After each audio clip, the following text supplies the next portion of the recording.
The ability to speak with confidence and present for impact is easily the most valuable skill you can have in today's world. When you can share your knowledge, you can facilitate change, and when you can facilitate change, well, you can change the world one conversation at a time. But most people think they can't speak articulately, confidently, or with impact. They get choked up by nerves, they lose their words, or that dreaded imposter syndrome shuts them down. Well, I'm happy to say that speaking is a skill that anyone can learn, yes, even you. And that's exactly what this podcast is all about. My name is Kat Matson, and welcome to Speaking with Confidence. Well, hello, and welcome to another episode of Speaking with Confidence with Kat Matson. Yes, I am Kat, and it's awesome to have you here again. Whether you're watching on YouTube, on Instagram, on where else can you watch? On my website, or whether you have me just in your ears. It's awesome to have you here. Thank you for joining me. Today's episode is a juicy one, and it's interesting. I realized as I was preparing for this particular episode, I haven't explained to you, if you are a regular listener, one of the things that I've been playing with the podcast. Obviously, I've had quite a few guests over the last 20 or so episodes, just different conversations. And one of the reasons why I'm having all of these different conversations that aren't necessarily directly related to speaking confidence is because what I'm all about is impact.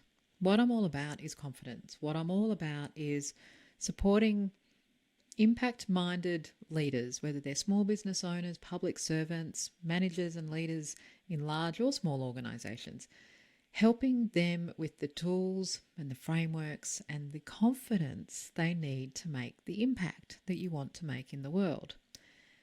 And Speaking with Confidence is a podcast that I've now been running for 4 years, and one of the things that I've discovered through this podcast, as well as through the work that I do with impactful presenters, is that speaking with confidence is a gateway to life confidence. And when you have life confidence, then you start to tap into your potential, your professional potential. You start to show up fully as you. And so the interviews that I've been choosing to have been exploring other ways of getting this confidence, other gateways to this confidence. So if you've been listening for a while now and enjoying the conversations but wondering, where is this going? That's where it's going.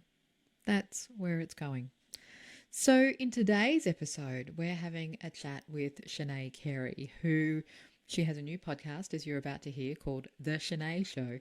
And she's also an intuitive business coach and business mentor. And she has such a beautifully spiritually and energetically aligned approach to business growth, but also to helping her clients reach their potential, get rid of their blocks, that I wanted to have this conversation on the show. So even if you're not a business owner, you will thoroughly enjoy this conversation. Now, a heads up, it is about intuition. We talk about subconscious beliefs. We talk about self-sabotage. I get that for some listeners, that might be a little bit woo. That might be a little bit, witchy or new agey. Completely up to you whether you listen in.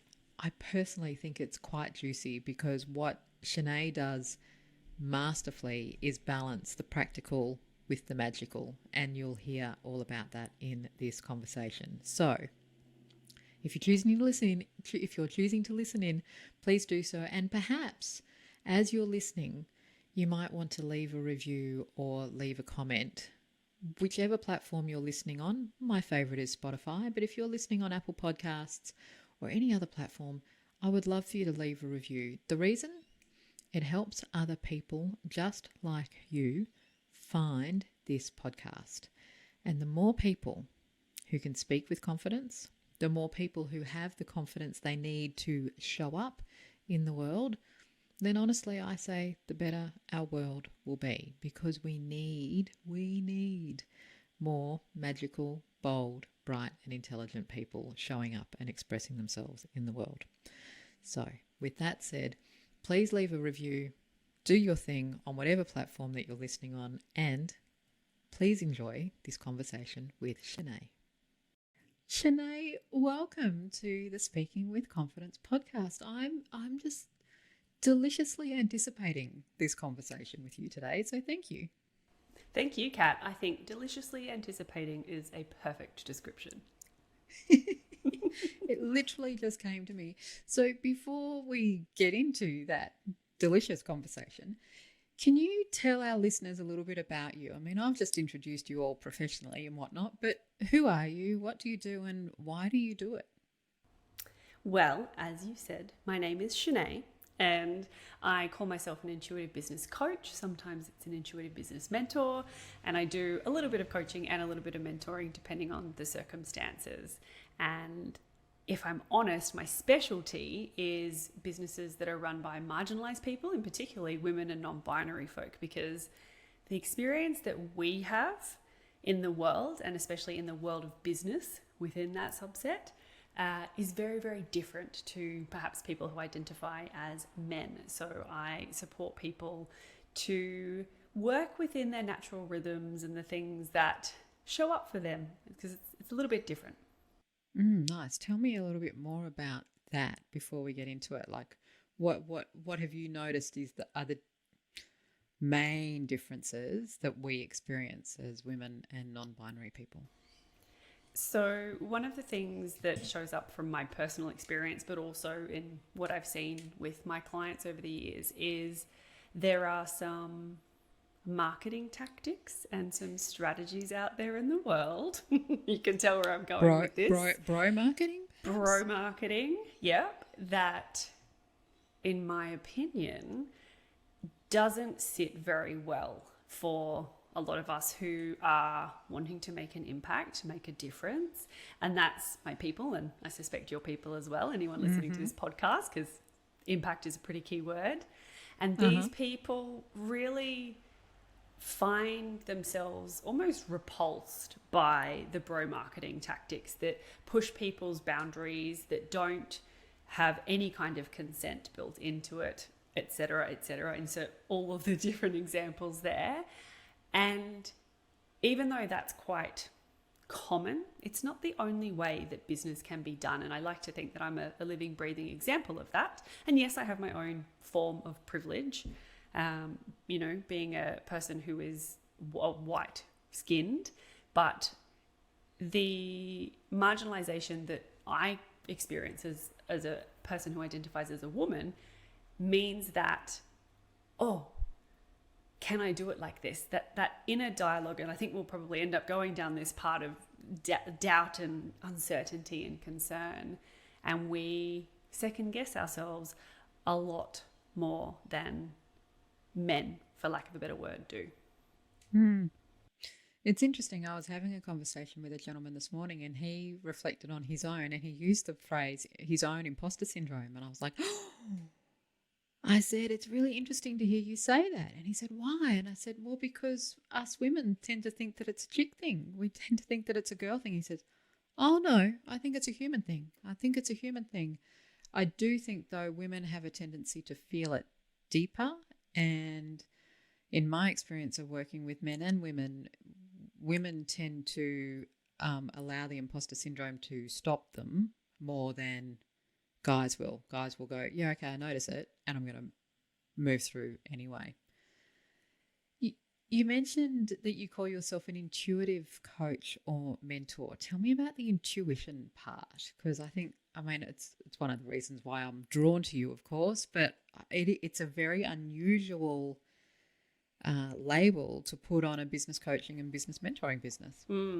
Well, Kat, there are a lot of people who do business coaching, and they are, for want of a better phrase, a dime a dozen. There are some amazing ones out there, and I have had the pleasure of working with quite a few of them. But everybody can do strategy. Well, we'd like to hope everyone can do strategy when it comes to a business coach. That's another conversation, perhaps for another day. But what I like to do is bring in the intuition piece, because if we are being told or mentored or coached down a pathway like the bro marketing we were talking about before, and it doesn't feel good and it doesn't feel right, that's generally our spidey senses, our intuition, our internal compass pointing us away from that. And the intuition piece, and we can talk a little bit about how it works and all of that sort of stuff in a moment, but the intuition piece allows my clients and the people that I work with to learn how to advocate for themselves, but it also informs how I do things, because there's no cookie cutter approach in my world. I don't suggest A, B, and C to a particular client and then suggest A, B, and C to the next client, and so on and so forth. They might get C, D, and F, or A, B, Z. The combinations are limitless, really. And if we aren't receiving the information that is available to us, whether that's intuitive or otherwise, and acting upon it, then I think we're doing ourselves a great disservice. I love this so much.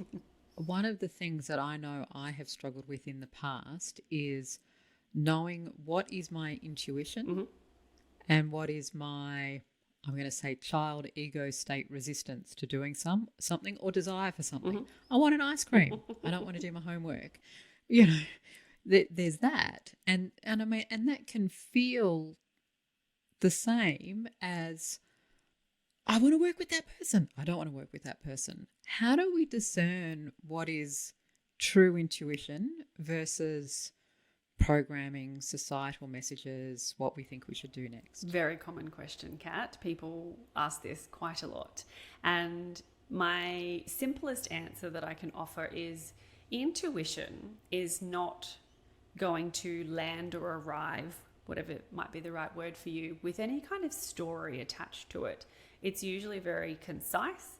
It's usually very straightforward.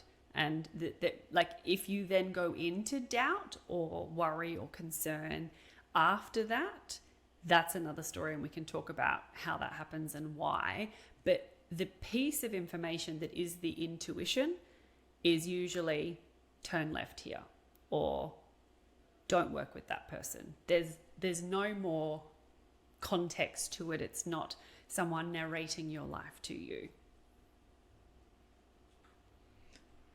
I think you've possibly just changed my life. that is such a beautiful, well, that's so beautifully clear. And I can think of plenty of times where I've had that sense of turn right as distinct to blah, blah, blah, blah, blah, because that's what it's the stories we tell ourselves, right? It's the stories. I was checking out your website earlier, and you've got a beautiful About Me page, and you talk a lot about how you're here to encourage people to play a bigger game, and how you are very much holding space for people to not play small. Why do people play small? Why do we play a smaller game than what we could? I believe the answer to that is our subconscious programs, or you might call them subconscious beliefs, or there's a few different variations, but essentially the stories that are stored in our subconscious is what is driving the car that is our human vehicle. And those programs, if left unchecked, are going to continue to inform it, for want of a better, like, it could be good, it could be bad, it could be, there's no cosmic rule that says your subconscious beliefs are all going to be pure and optimistic and clean and in your highest possible good, for your highest possible good, I should say. There's none of that, because we come into this human existence with free will. And maybe that was a mistake and maybe not. So how do we recognize then when a subconscious belief or story that we've got running, how do we recognize that that's, well, one, how do we recognize that that's a subconscious story that we've got playing, and then how do we know how to fix it? So one of the things I find is, if let's say we're setting some goals, we have some things that we'd like to achieve and accomplish in, whether it's our lives, our businesses, our communities, whatever it might be, and we're heading in that direction. Yet despite our best efforts, we always seem to thwart said efforts with some kind of thing, and it just, it's always different, and there's always something though. That's usually a pretty good sign that there's something going on at that subconscious level, because all of our conscious reasoning mind, which is 90 something percent of our consciousness, is going in this direction. This is where we're headed. But then things get in the way. Things are going to be little hurdles or road bumps or complete detours along the way. Those sorts of things, even though the subconscious is not something that we're consciously aware of, as the name suggests, it's informing every part of our lives. So if you find that you're heading in one direction and things just can't seem to go that way, then there's a pretty good chance that there's some subconscious programming there that's contradicting where you're headed in your conscious goal setting direction.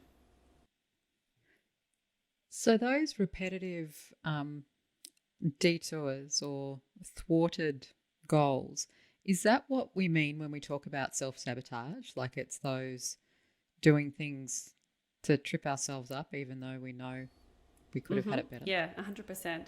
And because it's below the level of our reasoning mind, we're not intentionally sabotaging ourselves. And this can be really hard to wrap our brains around. Yeah? Yeah. I didn't intentionally create that. I'm actually just thinking of I'm just thinking of how I think of my own self-sabotage patterns when I've seen them. I get quite cranky with myself. It's like, oh, for crying out loud, you've done this before. But as you say, it's sitting beneath the surface. It's not something that we're aware of we're doing until we actually take that moment out. So how do you help your clients then overcome those self-sabotages? How do you help them see what's sitting below the surface? And is it something that you end up seeing, or do you just gradually move back to where you want to be, and in creating new habits, you create new subconscious stories? It's a really good question. So the way I do it is a combination of both intuition, which is I sense and detect, oh, there's something here, let's go explore, or it's like a neon sign going, this is it. Sometimes it's very clear.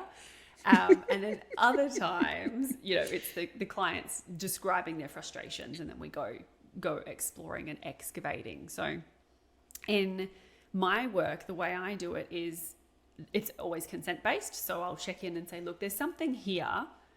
Are you comfortable with us going and exploring a little bit? Do I have your permission? And do I do that? Because that's a really big problem with the intuitive spaces, or even in the more broader spirituality spaces in these times that we find ourselves in, is that there is a lot of bypassing people's consent, and just because you can intuit something doesn't mean that you have the right to deliver a piece of information to somebody. And so in an unregulated industry, I will, in a paid container with a paying client, check in with them, ask their consent, and say, what do you feel comfortable with? If so, can we go and explore this? And so on their behalf, I will evaluate what is happening in their subconscious.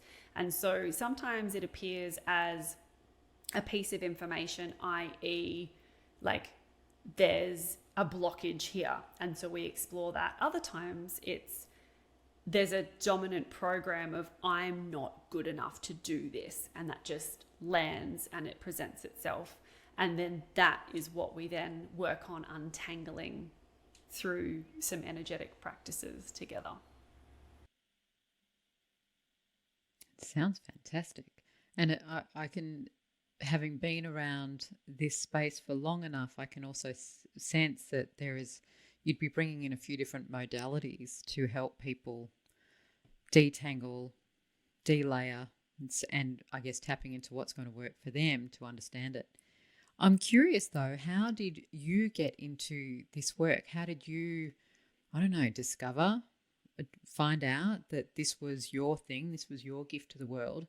And then my follow-up question, which I suspect you'll answer collectively, is how did you then develop the bravery is the word that's coming to me, but it's not quite right. But the guts to go out there and put yourself out there in this space, in an unregulated industry, in a space that is often questioned, is often seen a bit woo. So yeah, how did you find out, and how are you doing the it? short answer for the first part of that question is very meta, because it was intuition, but I didn't know it at the time. So my intuitive mentor, Dr. Ricky Jane Adams, is based in Australia, and she was a client of mine way back in the day. And I had seen her in online spaces that we both sort of showed up in, and back then the way that she presented her work didn't resonate, and then she changed the branding of it, and I was like, oh, this is interesting. Like, my ears pricked up a little bit.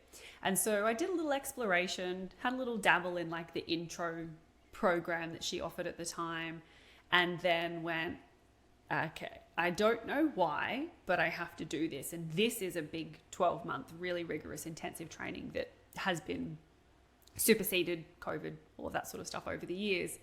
And so the short answer is my intuition pointed me there, and I couldn't explain it and I couldn't justify it at the time. And you know what? A lot of my peers who are also graduates of that say the exact same thing. I didn't know why I had to do it, but I just had to do it. And so to answer your second piece, like the bravery piece, that's something that a coined term from her, which is spiritual self-esteem or spiritual stamina, or tapas, the heat, the fire. There's a formula, and if you'll indulge me for a little moment, I'll explain it. It's just a 3-part formula.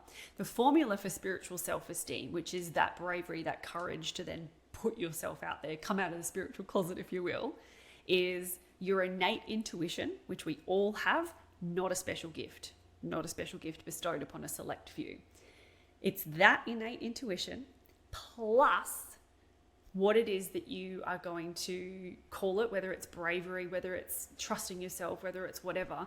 That is the recipe for like living and breathing it and having it forming part of your life. My intuition is not something that I switch on, or I don't peer into a crystal ball and like it's part of how I do things. I poured myself a drink last night, and I took a sip and went, this isn't right. And I tipped it down the drain. Like, it was a beautiful gin and something else.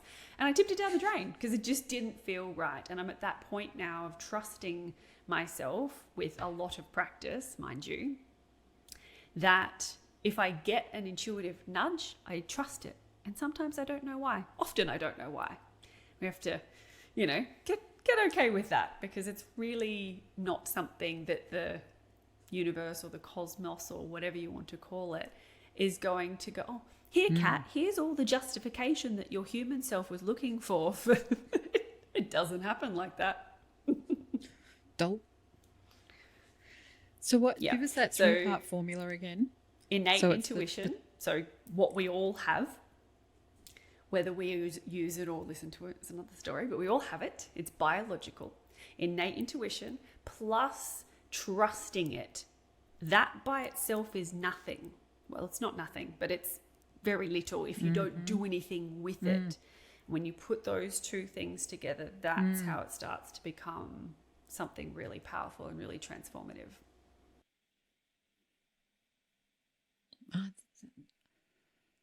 It's, as I'm listening to you, there's a part of me saying, oh, I want that. And then I think, actually, I think I have a lot of that. Yeah, I've got that. And I've learned, particularly over the last 12 months, to really lean into knowing that I have that. And as you say, doing things without having the full explanation yet. Do you find that there'll be times when you'll act on an intuitive nudge and you will never know the answer of why you went? Like, frequently. Don't know why you turned right. Very much so. In fact, that's more often the case, more common than having the debrief document delivered in my inbox. I think that's really important for us to speak about, though, because in the new age world of, everything has a reason, or, blah, blah, blah. It's like we're always looking for what did that message mean? Doesn't matter. You didn't need to know. You just you avoided something, or you did something, or you saw something, and it doesn't matter. So then coming back to the work that you do, and for listeners who are wondering why are we having this conversation on the Speaking with Confidence podcast? Well, because these themes are actually really similar to what I see a lot in my clients in the Impactful Presenters program, because it's all of that stuff about not being good enough. What I have to say isn't important enough.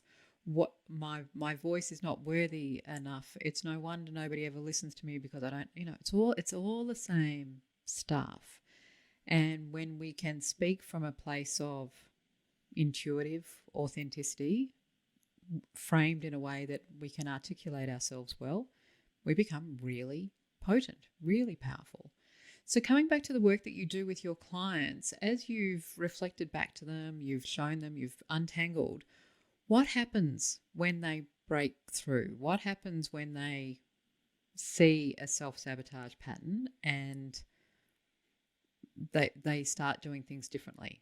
And particularly, I'm going back to that question that I asked around, you're not here to help people play small. There's an example that comes to mind when you ask that, Kat, and there is a person who I worked with a number of years ago now who used to tell a particular story. She would run this particular narrative about, I'm not very good with tech. And funnily enough, guess what happened? She wasn't particularly great with tech. And I highlighted this to her, and a lot of my clients come to me not just because I am a little bit different with the business coaching, because there's an intuitive flavor, but also because I'm not going to pander to your limiting beliefs about yourself, because I believe that there is more for you here, and I will, hold that space and guide you and shine that light so that you may see that for yourself. And so, I deliver some hard truths sometimes, and this was one of those hard truth moments. And I said to this person, you're telling this story and you keep perpetuating it. You are the narrator of this experience. And she kind of paused and went, oh, that stings a little bit. And you're right. And what ended up happening as a result of that is she needed to change her dialogue, her internal dialogue. She was running a program that was based upon a story of not being good enough, since we've used that theme already today in our conversation. And it was then informing her, quite literally, having a very 3D experience about not being good enough. So she started to change how her internal dialogue went. And instead of I'm not good at, and a very black and white statement, we worked on what she could say instead. And it seems quite simple to say, well, an example of that could be, I am learning how to be better with tech. But that was so difficult to get to that point because that narrative was so deeply ingrained. What ended up happening for that particular client is she changed her entire narrative and no longer subscribed to the idea that she was terrible at tech, and created a new reality. And that, of course, is a wonderful, wonderful thing, but it wasn't without effort. And I think this is a really key part of the equation. I can highlight something, I can spot self-sabotage a mile away. But if the person isn't willing or ready to put the effort in to change things, then the results reflect that or don't reflect that. So this particular person was rewarded greatly for their efforts, and because she was willing to get uncomfortable, change what she was saying. It was mostly internal self-talk, but that willingness to change the dialogue created a completely different reality for her. I love it. I love it. I love it. I love it. I love it.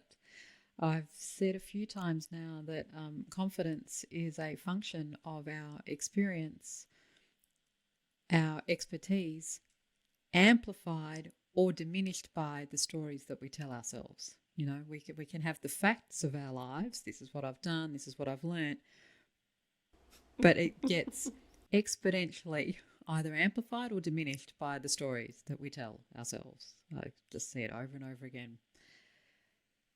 There was a question that popped into my head and it's just popped back out. Oh, yes. Why is this work so important to you? Like, this is, I don't want to use the word calling, but it's obviously important work to you. Well, what pulls you forward in this work? The first part to answer that question, Kat, is when I pulled it all together. So I had a business that was very 3D, very practical. There was no woo anywhere to be seen. I was very much a muggle, if you know the Harry Potter reference. I was very much a muggle, a non-magical person. A non-magical person. I did pretty well.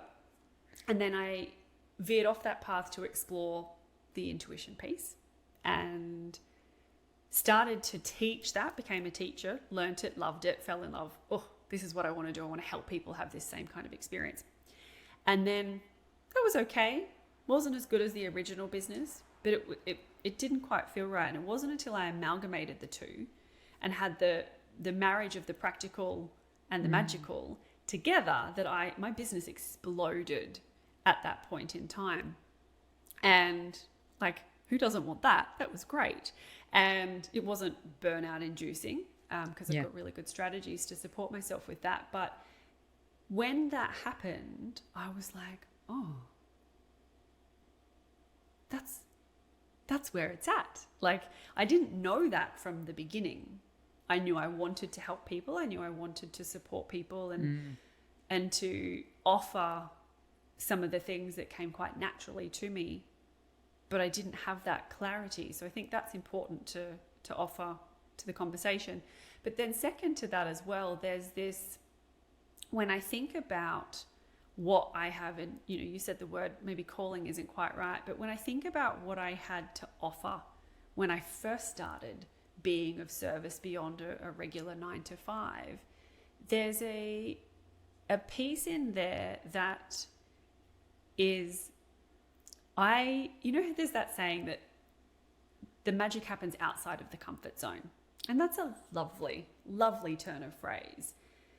Mm-hmm. But I live and breathe that phrase, and I push limits and I try new things and I do stuff that's outside of the comfort zone, and I take people on the journey and share it prolifically on social media because that's just who I am. And that piece is what people were lapping up. Essentially, it was that willingness to go beyond comfort zones, and I was really rewarded repeatedly, again and again and again, right back from the beginning all the way through my journey. And so I know that there's more, and there's so much, and I push limits, and there's so much more that I haven't tapped into.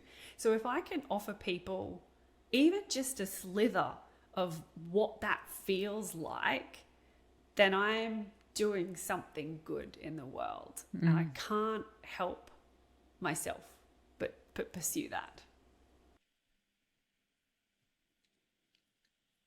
I love that. And in particular, what I want to make very overt for our listeners was you didn't know this is where you were meant to be until you were in it. Like, it was literally just following the nudges, following the interests, following the cookie crumbs, because they're far more interesting than breadcrumbs. And then it's when you're in that place you go, oh, and who knows what the next is, but you just keep doing what feels right now. I love that. Speaking of things that feel right now, you have recently started a new podcast, which means that you're now speaking on a regular basis. So tell us a bit about the podcast, because then I want to ask the question that I ask every single one of my guests, which is, what's your number one speaking to? But tell us about the podcast first. For those of you who follow the sacred money archetypes, there is a celebrity archetype. I am the epitome of that celebrity archetype, and Kat and I have spoken about this on many occasions. So I called my podcast The Chenae Show. Fitting Very fitting. As you And should. so As you should. in its infancy, which it currently is, it is documenting my journey of doing that comfort zone leap thing. I let go of the property that we were renting, and we have a camper van. So my husband, my dog, and I live on the road full time in a camper van, not a caravan. We don't have a car and a van. We have a camper van all in one. Just want to make sure that small space is very clear. And like, why not? Why not? Let's try. And so the podcast was born of two things. One, to document my entrepreneurial freedom journey, which is a deeply held value of mine. That idea that anyone who starts a business usually has a lifestyle kind of freedom something or other in their vision. So I'm documenting that and capturing the stories. I cried. I sent Kat the episode when I was like, I've just recorded this. Can you please listen to see if I should send this out into the world? It did. It made it out into the world. You can listen to it. And it captures my journey, my experiences. And that's all of it, good, bad, ugly. And eventually it will evolve into incorporating some business discussions. But for now, van life is brand new. So all of the subject matter is van life focused.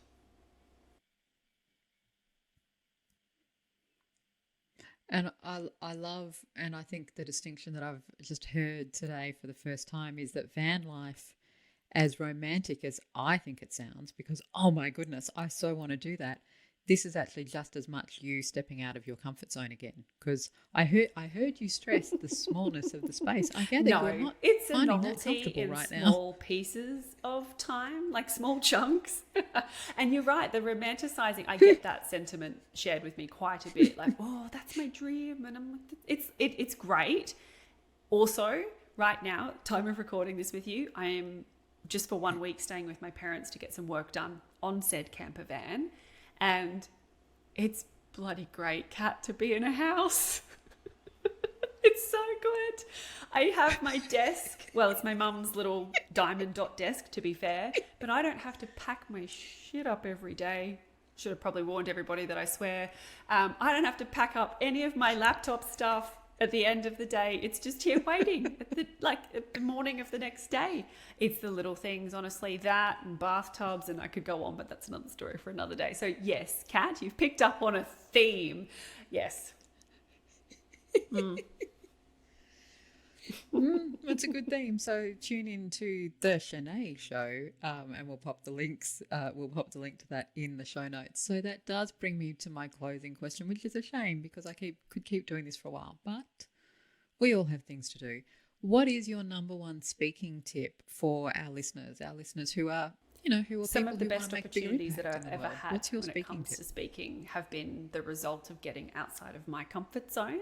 So off the back of what we've just been talking about, my tip for speaking that I'd like to offer the listeners is if you just stick to what is comfortable, you won't get to see what magic's on the other side of the comfort zone.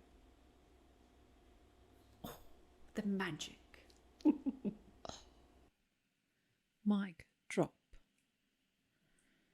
That's so true. It's so true, and it is such a reminder that stepping into the discomfort is actually part of magic making.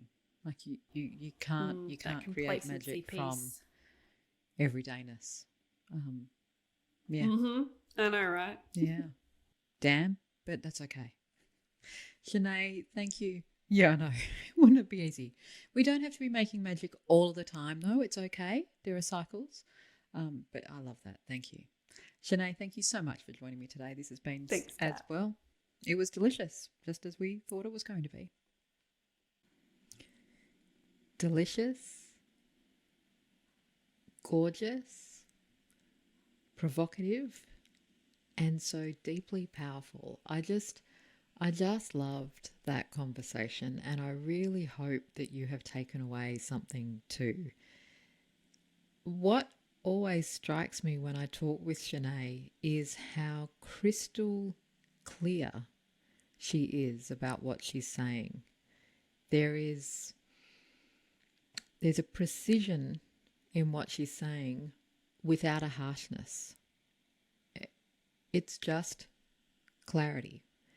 And it's very clear now to me, having had that conversation with Chenae, that clarity comes from her trusting her intuition, knowing that what she is saying, what she is thinking, what she's feeling is the thing. So I really hope you enjoyed that conversation. And if you would love to reach out to Chenae, then you can find her on all of the social media channels. In fact, I will post the links in the show notes, but you simply want to search for Chenae, which is Chenae, Carey, Carey. You will find Chenae pretty much everywhere.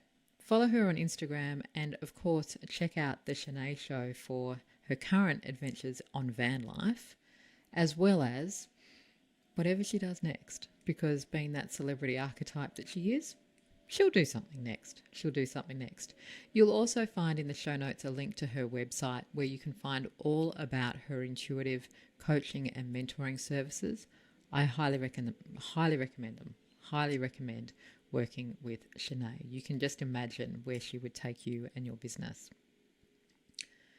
Also in the show notes, you will find a link to the Speaking with Confidence Facebook group. That's Speaking with Confidence with Kat Matson on Facebook. Yes, it's exactly the same name as this particular podcast. And it's where we get to discuss all things this podcast, other forms of confidence. We get to brainstorm and you get to ask questions about speaking, the whole gamut. So head over to Speaking with Confidence with Kat Matson on Facebook. And finally, if you haven't done it already, if you're not already on my newsletter list, because every Tuesday I send out a Speaker's Notes newsletter, you want to do that. You want to sign up for it, because in that newsletter, I give a speaker's tip every week. I let you in on some of my other internal musings, and I let you know of upcoming dates for free and my paid workshops. So head over to impactfulpresenters.com. That's impactfulpresenters.com. Click on the link to get the free How to Stop Rambling ebook, and hey presto, you'll be on my newsletter list. So with all that done, I hope you have enjoyed this particular episode, and I hope that whatever decision you have to make next, you're able to listen to your intuition a little bit more. I look forward to seeing you next time, and in the meantime, here's to confidence and here's to impact. I'll see you soon.